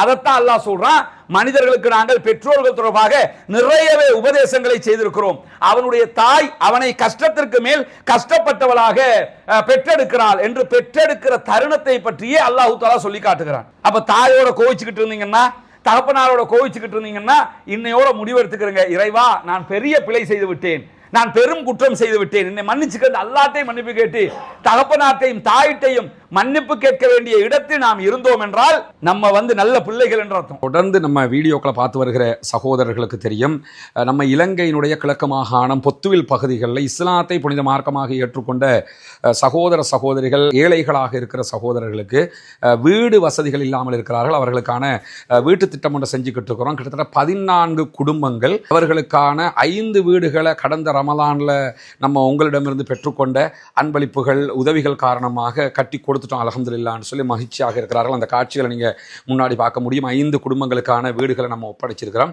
அதை தாண்டி அந்த பகுதிகளில் இறுதியாக ஒரு வாட்டர் டேங்க்கும் நம்ம ஓப்பன் பண்ணி கொடுத்துருக்கிறோம் அல்ஹம்துலில்லாஹ். தண்ணீர் பற்றாக்குறை இருந்தது. இப்படியான சூழலில் இன்னும் ஒரு 9 வீடுகளை நம்ம கட்டுவதற்கான தேவை இருக்கிறது. அதற்கான நிலம் இருக்கிறது. அதற்கான ஏற்பாடுகள் இப்பொழுது அந்த ஃபவுண்டேஷன், 2 வீட்டுக்கான ஃபவுண்டேஷனும் நம்ம போட்டிருக்கிறோம். மீண்டும் அந்த பணிகள் ஆரம்பிக்கப்பட்டிருக்கிறது. எனவே இந்த வீடியோக்களை பார்க்கக்கூடிய சகோதரர்கள் உங்களுடைய ஜகாத்து தான தர்மங்களை, புனிதமிக்க ரமதானுடைய மாதத்தில் ஜகாத்தை நீங்கள் கணக்கு பார்ப்பீங்க. அப்படி பார்க்குற நேரத்தில் ஏழை எளியவர்களுக்கு ஜகாத்து கொடுக்கக்கூடிய சகோதரர்கள், இந்த சகோதரர்களுக்கும் ஜகாத்து நிதியிலிருந்தும் உங்களுடைய சதகாக்களிலிருந்தும் உதவி செய்ய தவறிவிடாதீர்கள். முன்னால் தெரிகிற நம்முடைய வங்கி கணக்கிழக்கத்திற்கு உங்களால் முடிந்த உதவிகளை வாரி வழங்க முடியும். அதற்கு அந்த வங்கி கணக்கிழக்கத்திற்கு பணம் வைப்பு செய்ய முடியாது என்று வெளிநாடுகளில் இருக்கக்கூடிய சகோதரர்கள் முன்னால் தெரிகிற என்னுடைய வாட்ஸ்அப் நம்பருக்கு தொடர்பு கொண்டீங்கன்னா நீங்கள் எப்படி அதுக்கு உதவ முடியுங்கிறத நம்ம சொல்லிடுவோம். ஒன்றை நினைவில் வைத்துக் கொள்ளுங்கள், ஜகாத்து கொடுப்பதற்கு 8 கூட்டத்தினர் தகுதியுடையவர்கள் என்று குர்ஆன் நமக்கு சொல்கிறது. அதில் இப்போ நம்ம சொல்லக்கூடிய இந்த சகோதரர்கள் 3 கூட்டத்திற்குள் அடங்கி விடுவார்கள். இவர்கள் இஸ்லாத்தை ஏற்றுக்கொண்டவர்கள், முஅல்லஃபத்துல் குலூப், உள்ளங்கள் ஈர்க்கப்பட்டு இஸ்லாத்தின் பால் ஈர்க்கப்பட்டவர்கள். எனவே அவர்களுக்கு ஜகாத்து கடமை. ப்ளஸ் இவர்கள் ஃபக்கீர்களுடைய லிஸ்ட்லையும் வந்துருவாங்க, ஏன்னா அவ்வளவு பரம ஏழைகள். ப்ளஸ் இவங்க மிஸ்கீன்களுடைய லிஸ்ட்லையும் வந்துருவாங்க, அவ்வளவு கஷ்டப்படக்கூடிய மக்களாக இருக்கிறாங்க. ஒவ்வொரு சாராருக்கு கொடுக்கக்கூடிய ஜகாத்தில் ஒவ்வொரு நன்மை, இந்த கூட்டத்துக்கு ஜகாத் கொடுத்த நன்மை கிடைக்கும். ஆனால் இவங்களை பொறுத்தவரையில் இந்த இந்த 3 கூட்டத்துக்கு ஜகாத்து கொடுத்த நன்மை நமக்கு கிடைக்கும். அவ்வளவு ஒரு பங்கு ஜகாத்து தான் கொடுப்போம், ஆனால் 3 பங்கு கொடுத்த மாதிரி 3 குழுக்களுக்கு கொடுத்த மாதிரியான நன்மைகளை அல்லாஹ் தர போதுமானவன். எனவே இந்த பணி நம்ம ஆரம்பித்த பணி, நம்ம அத்தனை பேரும் சேர்ந்து ஆரம்பித்த பணி. உங்களிடமிருந்து கிடைக்கக்கூடிய சிறு தொகைகள் பெருந்தொகைகள் இதுகளை வச்சு தான் அந்த வீட்டு பணியில் நம்ம செஞ்சுக்கிட்டு இருக்கிறோம். எனவே இறைவனுடைய மார்க்கத்திற்காக, இறைவனுடைய மார்க்கத்தை ஏற்றுக்கொண்ட அந்த நண்பர்களுக்காக உங்களால் முடிந்த உதவிகளை வாரி வழங்குங்களுடைய ஜகாத்து தான தர்மங்களை முன்னால் தெரிகிற நம்முடைய வங்கி கணக்கிலக்கத்திற்கு தருவதினூடாக மீதி இருக்கக்கூடிய 9 வீடுகளை கட்டி முடிக்கிற பாக்கியமிக்க பணியிலே கைகோர்ப்போமா. நம்மகிட்ட கர்வம் இல்லைன்னு அர்த்தம், நம்மகிட்ட பெருமை இல்லைன்னு அர்த்தம், நான் கரெக்டான வழியில போய்கிட்டு இருக்கிறேன் அர்த்தம். என்ன காரணம் சொன்னாலும் இதற்கு நீங்கள் விதிவிலக்குத்தான், எதையுமே சொல்ல முடியாது பெற்றோர்கள் விவகாரத்தில். இதற்கு பிறகு அடுத்ததாக அல்லாஹு தஆலா பெற்றோரை பற்றி சொல்லிவிட்டு இன்னொரு செய்தியை சொல்லுகிறான். என்ன செய்தியை சொல்லுகிறான்? வைன் ஜாஹதாக அலான் துஷ்ரிக பி மா லைஸ லக பிஹி இல்முன் ஃபலா துதிஹுமா. இந்த இடம் கவனிக்க வேண்டிய இடம். என்ன சொல்றான்? கஷ்டத்துக்கு மேல் கஷ்டப்பட்டு சுமக்கிறாள், பெற்றெடுக்கிறாள், உங்களை எல்லாம் ஓகே, ஆனால் அவர்களில் இருவருமோ அல்லது ஒருவரோ உங்களை எனக்கு மாறு செய்யுமாறு சொன்னால் நீங்கள் அதற்கு கட்டுப்படக்கூடாது. அதுல கட்டுப்பாடு இல்லை. அவங்க மாறு பண்ணினா நம்ம கொள்கையை சொல்றோம், பிரச்சாரம் பண்றோம், அவங்களை அரவணைச்சுக்கிட்டே இருக்கணும். நம்மளை மாறு பண்ண சொல்றாங்க, அது பண்ண முடியாதுமா, மார்க்கத்தில் அது இல்லை. உங்களை நான் பார்க்கிறேன், உங்களுக்கு வேண்டியதெல்லாம் பண்றேன், ஆனா மார்க்கத்துக்கு முரணாக நான் இதை செய்ய முடியாது. ஆனா இதை மட்டும் கரெக்டா செய்வாங்க. எதை? சில பேர் இருப்பாங்க, இந்த வரதட்சணை கொடுமை சீதன ஒழிப்பு அப்படின்னு சொல்லி பேசுகிற சில ஆட்கள் இருப்பாங்க. அதுக்கு மேல போட்டிருப்பான், பிரச்சாரம் பண்ணிருப்பான், எல்லாம் பண்ணிருப்பான். ஆனா திடீர்னு பார்த்தா அவன் டௌரியை வாங்கி திருமணம் முடிச்சுட்டு வந்திருப்பான். கேட்டா என்னங்க பண்ண? பெற்றோர பேச்சையும் கேட்க சொல்லி இஸ்லாம் சொல்லுதா இல்லையா? எங்க அம்மா எடுக்க சொன்னாங்க, எடுத்துட்டேன். எதுல கட்டுப்படக்கூடாதோ அதில் கட்டுப்படுவார்கள், எதுல கட்டுப்பட வேண்டாம் என்று இஸ்லாம் சொல்லுகிறதோ அதில் கட்டுப்படுவார்கள், எதில் கட்டுப்பட சொல்லுகிறதோ அதில் கட்டுப்பட மாட்டார்கள். அதனாலதான் அல்லாஹ் தெளிவா பெற்றோரை பற்றி இவ்வளவு விஷயத்தை சொல்லிட்டு என்ன சொல்றான்னு கேட்டா, மார்க்கத்திற்கு முரணாக எனக்கு மாறுபாடு செய்யுமாறு, எனக்கு எதிராக இருக்குமாறு உனக்கு அவர்கள் கட்டளையிட்டார்கள் என்று சொன்னால் அதற்கு நீ கட்டுப்படக்கூடாது என்று சொல்லிட்டு இந்த உலகத்தில் நீ அவர்களோடு நல்ல முறையில் இருக்க வேண்டும் என்கிற செய்தியையும் அல்லாஹ் தஆலா மிக அழகாக நமக்கு கற்றுத்தருகிறான். தொடர்ந்து லுக்மான் அலைஹிஸ்ஸலாம் அவர்கள் இன்னும் சில உபதேசங்களை மகனுக்கு சொல்கிறார்கள். முதல்ல இறைவனை பற்றி சொல்கிறார்கள், பிறகு பெற்றோர் தாய் தகப்பனை பற்றி சொல்கிறார்கள், அதற்கடுத்ததாக என்ன சொல்றாங்கன்னா யா புனைய, அந்த இடத்துல இன்னஹா இன்தகும் இஸ்கால ஹப்பத், ஏற்கனவே சொன்னமா இல்லையா, இறைவனை பற்றிய உபதேசத்தை சொல்கிறார்கள். அதற்கு பிறகு என்ன ஆரம்பிக்கிறாங்கன்னு கேட்டா மகனுக்கு சொல்றாங்க, மகனே இந்த உலகத்துல நீங்க வாழுகிற காலத்துல எப்படி இருக்கணும்? யா புனைய அகிமிஸ்ஸலா, தொழுகையை நிலைநாட்டிக்கொள். அல்லாஹ்வை பற்றி சொல்லியாச்சு, அவனுடைய தன்மைகள் எல்லாம் சொல்லியாச்சு, பெற்றோரை பற்றி சொல்லியாச்சு, அடுத்ததாக என்ன சொல்லணும்? தொழுகையை கற்றுக் கொடுக்க வேண்டும். தொழுகைங்கிறது மட்டும் வந்துருச்சு என்று சொன்னா நம்முடைய பண்பாட்டில் செயல்பாட்டில் 100% கொண்டு வந்துட்டோம்னா இருக்கிற எல்லா ஃபித்னாக்களுக்கும் தீர்வு அங்கே வந்துவிடும். தொழுகை என்பது மானக்கேடான விவகாரங்களை விட்டும் உங்களை தடுக்கும் என்பது நபிகள் நாயகம் ஸல்லல்லாஹு அலைஹி வஸல்லம் அவர்களும் திருமறை குர்ஆனும் நமக்கு கற்றுத்தரக்கூடிய தொழுகை தொடர்பான அடிப்படையான விவகாரம். ஏன் அதை சொல்லி தருகிறார்கள்? தொழுகை அதை மட்டும் தான் செய்யுமா? நீங்க என்ன குற்றம் செய்ய போனாலும் தொழுகை நினைவுக்கு வந்துருச்சுன்னு வைங்க, அல்லாஹ்வுடைய பயம் வந்துருச்சுன்னு வைங்க, உடனே அதை விட்டு நம்ம தவிர்த்து கொள்ளலாம். அது மானக்கேடான விவகாரங்களாக இருந்தாலும் சரி, குற்றங்குறைகளாக இருந்தாலும் சரி, எந்த ஒன்றாக இருந்தாலும். ஏன்னா எவன் தொழுகையோடு நெருக்கமாக இருக்கிறானோ, எவன் இறைவனோடு தொழுகையை கொண்டு நெருக்கத்தை கூடுதலாக்கி கொள்கிறானோ, அவனுடைய வாழ்க்கையில வட்டி எடுக்க பயப்படுவான், வரதட்சணை எடுக்க பயப்படுவான், பொய் சொல்ல பயப்படுவான், உண்மை மட்டுமே பேசணும்னு நினைப்பான், இபாதத்கள்ல கூடுதலான இணக்கம் காட்டுவான், மானம் மரியாதை இந்த மாதிரியான விவகாரங்கள் எல்லாம் ரொம்ப நேர்த்தியாக நடப்பதற்கு தலைப்பட்டு விடுவோம். காரணம் என்னன்னு கேட்டா, நம்ம தான் டெய்லி இறைவனோட தொடர்புல இருக்கோம், அல்லாஹ்ட்ட போறோம். எவ்வளவு பெரிய உளவியல் தாக்கத்தை அது உண்டாக்கும். இறைவனோடு நெருங்கி விட்டோம் என்று சொன்னால் எப்பொழுதுமே இறைவன் நமக்கு மிகப்பெரிய உளவியல் துணையாக மாறிவிடுவான். எந்த நேரத்திலும் தொழுகை வந்து நம்மளை பாதுகாத்துரும். அதாவது குற்றம் செய்யணும்னு தோணும், அசர் நேரம் தொழுகையாயிரும், தொழுவிட்டு வருவோம், தொலை போய் முடிய உள்ளன்னு சொல்லுவோம். இந்த மாதிரி ஒரு நல்ல காரியத்தை பண்ணிக்கிட்டு நம்ம இப்படியான ஒரு வேலையை செய்யணுமா, இது நமக்கு தேவையா என்று சொல்லி தொழுகை, சுருக்கமாக சொல்லுகிறேன், இந்த தொழுகை என்கிறது அவ்வளவு பெரிய நமக்குரிய ஒரு பெரிய உளவியல் ரீதியிலான ஈடுபாட்டை உண்டாக்கக்கூடிய ஒரு அம்சமாக இருக்கிறது எல்லா வகைகளிலுமே. அதனாலதான் மகனுக்கு உபதேசம் செய்யும் போது கூட என்ன சொல்றாருன்னு கேட்டா, அகிமிஸ்ஸலா, நீ தொழுகையை நிலைநாட்டிக்கொள், தொழுகையை கைவிட்டாதப்பா, இறைவனோட நெருக்கமா இருந்துக்க என்கிற செய்தியை சொல்லிவிட்டு என்ன சொல்றாங்கன்னு கேட்டா, வஅமுர் பில் மஅரூஃப் வன்ஹா அனில் முன்கர், நீ என்ன பண்ணணும்னு கேட்டா நன்மையை ஏவ வேண்டும். மத்தாக்களுக்கு நீ சொன்னா நல்லதைத்தான் சொல்லணும், பாவத்தை விட்டு மத்தவங்களை தடுக்கணும். ரெண்டையும் சொல்லி கொடுக்கிறாரு. நன்மையை ஏவிட்டு ஒம்பாட்டுக்கு எவன் எக்கேடு கெட்டு போனா என்னன்னு இருந்துடாத, நன்மையை ஏவணும். அதே நேரத்தில் யாரும் பாவம் செய்கிறார்களா, குற்றம் செய்கிறார்களா, அதை தடுக்கிற இடத்திலும் நீ இருக்க வேண்டும். உண்மையான தாவாவே அதுதான். இப்ப நன்மையை ஏவுறது மட்டுமில்ல தாவா, பாவத்தை தடுப்பது அதை விட மிகப்பெரிய தாவா. அதைத்தான் அவர் சொல்லிக் கொடுக்கிறாரு. டைமுக்கு தொழுதுக்கப்பா, தொழுகையை கைவிட்டுறாத. இதே நேரம் மற்றவர்களுக்கு எதை நீ சொன்னாலும் நல்லதை மட்டும் சொல்லு. கெட்ட எதையுமே உங்ககிட்ட இருந்து யாரும் படிச்சுக்கிற கூடாது. உங்ககிட்ட இருந்து படிக்கிற எல்லாமே நல்ல விவகாரங்களாக இருக்கணும். பிள்ளைக்கு சொல்லிக் கொடுக்கணும், நீ நல்ல பிள்ளையா இருக்கணும். அப்பதான் உங்ககிட்ட இருந்து நாலு நல்லது அவன் படிச்சுக்கிடுவான். உங்ககிட்ட இருந்து படிக்கிற எல்லாமே நல்ல விவகாரங்களாக இருக்கணும். இந்த நன்மையை தீமையை தடுனா நம்ம பயான் பண்ணணும், தொழுகையை சொல்லணும், சகாத்தை சொல்லணுங்கிறது மட்டுமல்ல, எல்லாமே இருக்கிறது. உன்னுடைய வாழ்க்கையில நீ ஒரு நல்ல மனிதனாக இருக்க வேண்டும். உன்னிடமிருந்து எந்த கெட்டதையும் யாரும் கற்றுக்கொள்ள கூடாது, நல்லதை மட்டும்தான் கற்றுக்கொள்ள வேண்டும். அதே நேரத்தில் ஒருவன் குற்றம் செய்கிறான் என்று சொன்னால் அந்த குற்றங்களையும் நீ தடுக்க வேண்டும் என்று சொல்லிவிட்டு அதுக்கு பிறகு என்ன சொல்றாரு, நீ குற்றங்களை தடுக்கணும் இல்ல, தடுக்க போகல 1000 ஃபித்னாவும் வரும். அதோட சேர்த்து தான் அவர் என்ன சொல்றாருன்னு கேட்டா, வஸ்பிர் அலாமா அசாபக, உனக்கு ஏதாவது இதனால ஏற்படக்கூடிய பிரச்சனைகளுக்கு ரொம்ப பொறுமையா இருந்துக்க. பொறுமையை படிச்சு கொடுக்கணும் பிள்ளைகளுக்கு, பதட்டத்தை படிச்சு கொடுக்க கூடாது பிள்ளைகளுக்கு. ஏன்னா தகப்பன் ரொம்ப பதட்டமா இருப்பாரு, புள்ள அதை விட பெரிய பதட்டமா இருப்பான். அப்படி படிச்சு கொடுக்க கூடாது. பொறுமை என்றா என்ன, கொஞ்சம் சகிச்சிட்டோம்னு வைங்களேன், எல்லாமே ஈஸி ஆகிரும். நம்ம கிட்ட இருக்கக்கூடிய பெரிய பிரச்சனை என்னன்னு கேட்டா, எவ்வளவு சீரியஸான விஷயமாக இருந்தாலும் சரி, சீரியஸ் நினைப்பி இல்ல, அந்த சீரியஸ 2 நாள் கழிச்சு யோசிச்சு பாருங்க, உண்மையிலே அது சீரியஸான, அது உலகமே அழிகிற விஷயமா இருந்தாலும் சரி, அந்த நேரத்தில் பொறுமை இழந்திருப்போம் இல்ல, ஒரு பிரச்சனை வந்திருக்கும், பொறுமையா இருக்காம பொறுமை இழந்து ஏதோ ஒன்று நடந்திருக்கும். அந்த பொறுமை இழப்பை ஒரு 2 நாள் கழித்து யோசித்து பாருங்கள். நம்ம பொறுமை இழந்துட்டோமே, ஏன் பொறுமை இழந்தோம், ஏன் கொஞ்சம் விட்டு கொடுத்து போயிருக்க கூடாது, உண்மையில அந்த சப்ஜெக்ட் என்ன அப்படின்னு கொஞ்சம் ரிவைஸ் பண்ணி பாருங்க. அப்ப என்ன தோணும்னு கேட்டா, ஆமா கொஞ்சம் அவசரப்பட்டிருக்கா, கொஞ்சம் பொறுத்து போயிருக்கலாம், கொஞ்சம் விட்டு கொடுத்துருக்கலாம். 2 நாளைக்கு பிறகு யோசிக்கிறத அப்ப கொஞ்சம் அடங்கிட்டோம்னாலே முடிஞ்ச போச்சா இல்லையா, கொஞ்சம் சரி என்ன நடந்தாலும் சரி கொஞ்சம் பொறுப்போம், கொஞ்சம் பொறுப்போம், 2 நாளைக்கு பிறகு இதை பத்தி ஒரு முடிவெடுப்போம். என்ன பிரச்சனை நமக்கு வந்தாலும், நம்மால யாருக்கு எந்த பிரச்சனை வந்தாலும் முடிவெடுப்பதற்கு முன்பதாக, பதட்டப்படுவதற்கு முன்பதாக நிதானத்திற்கு வர வேண்டும். கொஞ்சம் பொறுத்து போகும். நமக்கு நிறைய அநியாயங்கள் நடக்கும். அநியாயம் நடக்கிற போதும் நாம் அதை சகித்து கொண்டு போய்விட்டோம் என்று சொன்னால் இறைவனிடத்தில் கோடான கோடி நன்மைகள் இருக்கிறது. கொஞ்சம் சகிச்சு போறது என்ன வேண்டி கிடக்குது? இந்த கணவன் மனைவி பிரச்சனைகள், குடும்பத்துக்குள்ள பிரச்சனைகள், எல்லா பிரச்சனைகளுக்கும் அடிப்படை காரணமாக எது இருக்குன்னு நினைக்கிறீங்க? சகிச்சு கொண்டு போக மாட்டாங்க. சின்ன விஷயம் அட்ஜஸ்ட் பண்ணிட்டு போயிருக்கலாம், சரிமா மன்னிச்சுக்கமா. இந்த மன்னிப்பு கேட்கறதுல நிறைய பேருக்கு ஒரு பெரிய மனக்குறை இருக்கிறது. மன்னிப்பு கேட்கறதுக்கு நமக்கு அது எப்படி மன்னிப்பு கேட்கறது, அது பெரிய கௌரவ பிரச்சனையா பார்ப்பாங்க. மன்னிப்பு கேட்கறது ஒரு பிரச்சனையா?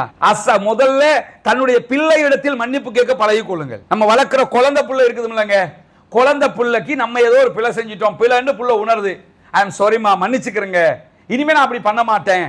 முதல்ல குழந்தை இடத்தில் மன்னிப்பு கேட்டு பழகுங்கள். அதற்கு பிறகு படிப்படியா வாங்க. மனைவி இடத்தில் மன்னிப்பு கேட்கிற எத்தனை கணவன்மார் இருக்கிறோம் யோசிச்சு பாருங்க.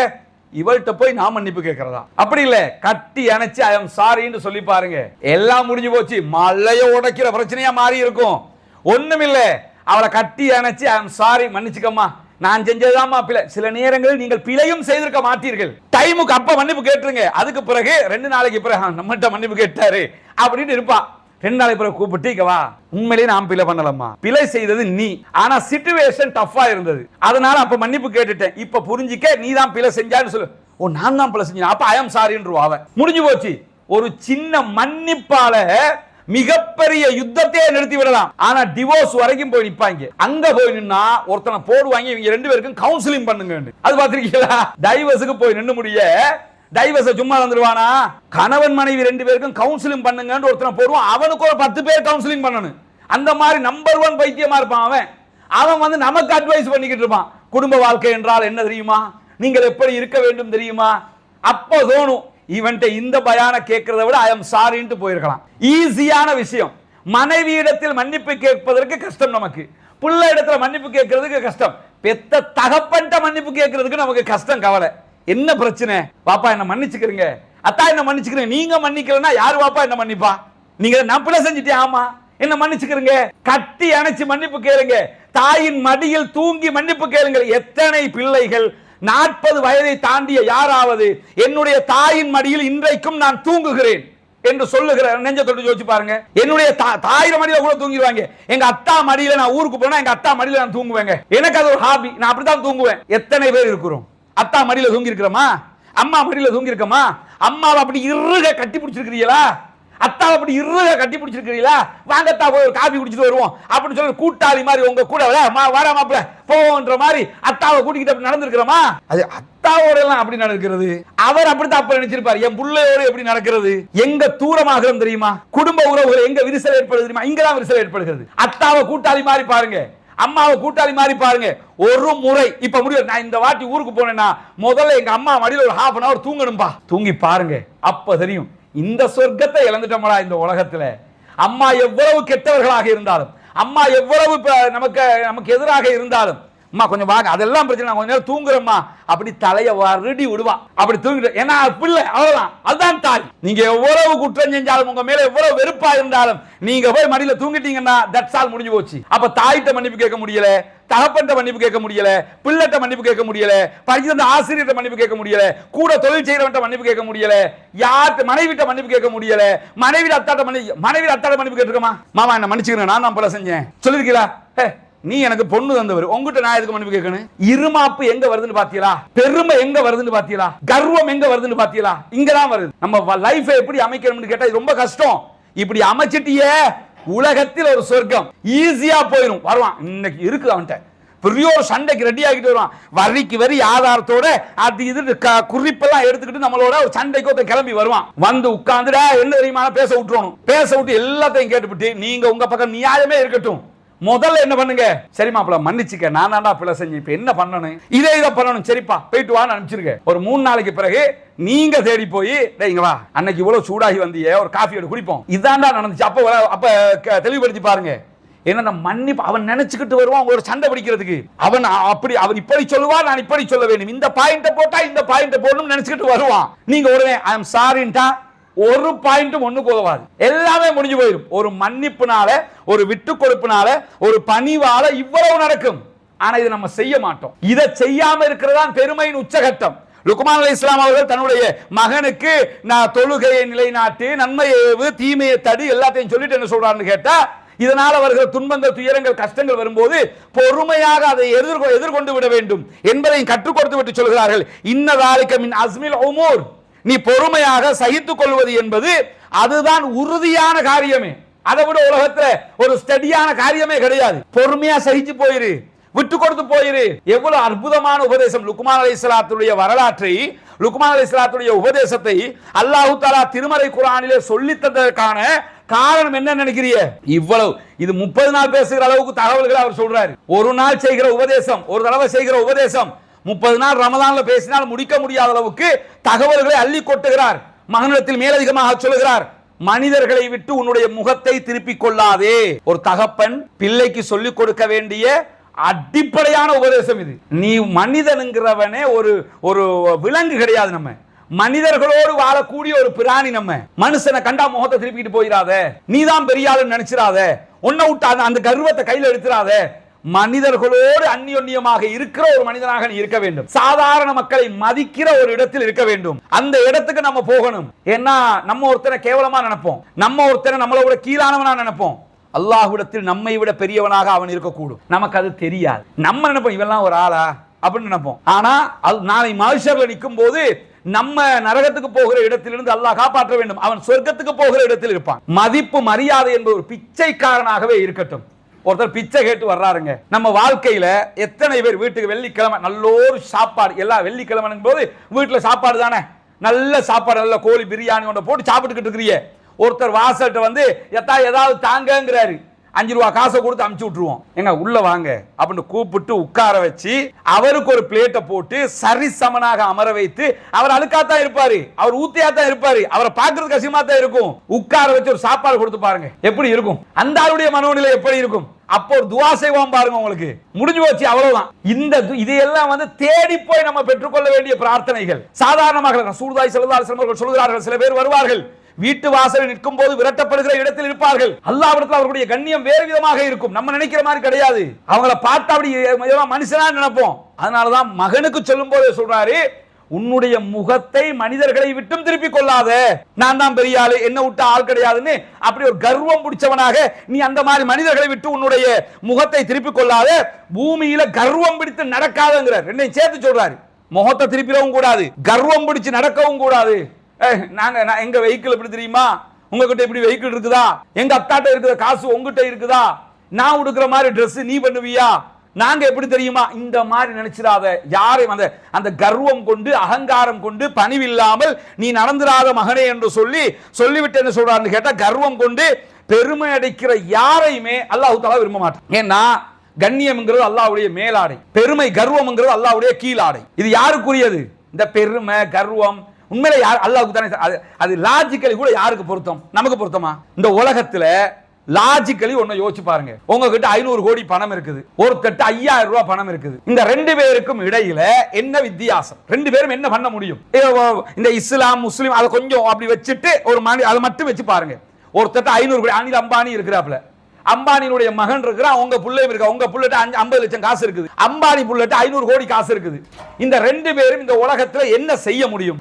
இவன் இந்த 50 லட்சம் வச்சிருக்கிறவன் எதை செய்வானோ அதே தான் அம்பானி புள்ளையும் செய்ய முடியும். என்ன சின்ன வித்தியாசம் கொண்டு வரும். உதாரணமாக 50 லட்சம் வச்சிருக்கிறவன் 2 லட்சம் கொடுத்து ஐபோனை வச்சுக்கிட்டு இருப்பான். அம்பானி புள்ள அதே ஐபோனை 10 லட்சம் கொடுத்து வச்சுக்கிட்டு இருப்பான். ஏன்னா அவனுக்கு கொழுப்பு, நமக்கு கொஞ்சம் கொழுப்பு குறைவு, அவ்வளவுதான். என்ன காரணம்?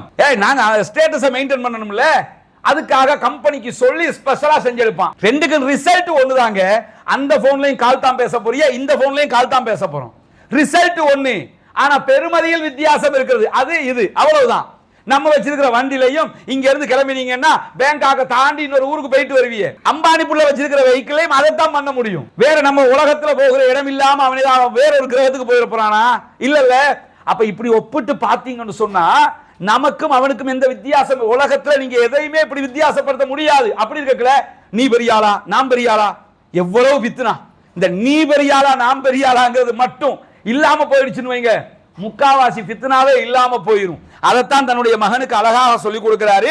கர்வம் கொண்டு பெருமை அடிக்கிற யாரையுமே இறைவன் விரும்ப மாட்டான். அதனால நடக்கும் போது நடுத்தரத்தை கடைபிடிச்சுக்க. பூமியில நடக்கல கூட எப்படியா? ஒன்று பூமியில நடக்கிறது, மக்களுக்கு மத்தியில் நடக்கிறது, ரெண்டும் நடுத்தரமா இருக்கணும். பெரிய ஐயா மாதிரி காட்ட போயிடாது, ஒண்ணுமே இல்லாத மாதிரி இருக்கிறத வச்சுக்கிட்டு நடக்கவும் போயிடாது. நடுத்தரமா இருந்துக்க. நார்மலா ஒரு மனுஷன் எப்படி இருப்பான் அந்த மாதிரி இருந்துக்கப்பான்னு சொல்லி அவர் மகனுக்கு உபதேசம் செய்யும் போது மேலதிகமா என்ன சொல்றான்னு கேட்டா, உன்னுடைய வாய்ஸை கொஞ்சம் டவுன் பண்ணிக்க. அந்த உங்ககிட்ட காசு இருக்குது, பணம் இருக்குது, அந்த மாதிரி அது சத்தம் போட்டு அந்த மாதிரி இருக்காம குரலை தாழ்த்திக்கொள், வாய்ஸை டவுன் பண்ணிக்க. எல்லா இடத்துலயும் போய் நான் தான் பெரிய ஆளுன்னு சொல்லி நீ பேசிக்கிட்டு இருக்காத. மற்றவங்க கருத்துக்கு வாய்ப்பு கொடு. ஒருத்தன் பேசுறான், முதல்ல அவனை பேசுறதுக்கு வாய்ப்பு கொடுக்கணும். நீ பேசாதன்றாங்க, நீ பேசக்கூடாது, அப்படி விட்டுலாமா?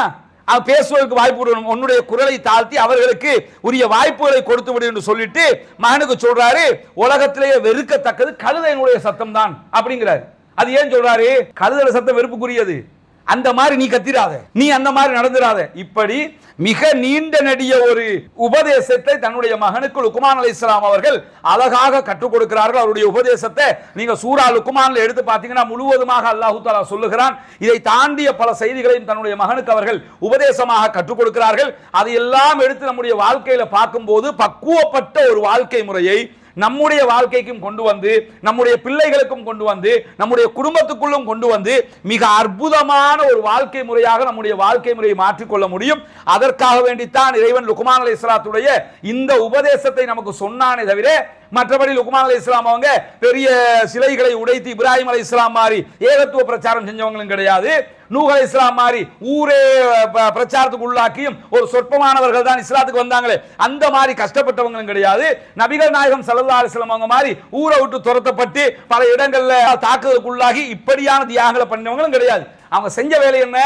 இந்த உபதேசம். இந்த உபதேசத்தை எடுத்து பார்த்தால் இவ்வளவு அற்புதங்கள் அந்த உபதேசத்துக்குள் இருக்கிறது. எனவே லுக்மான் அலைஹிஸ்ஸலாம் அவர்கள் கற்றுத்தந்த இந்த உபதேசத்தை நம்முடைய வாழ்க்கை வழியிலே எடுத்து இம்மையிலும் மறுமையிலும் வெற்றி பெறுவோமாக. வாஹிர் தஅவானா அல்ஹம்துலில்லாஹி ரப்பில் ஆலமீன்.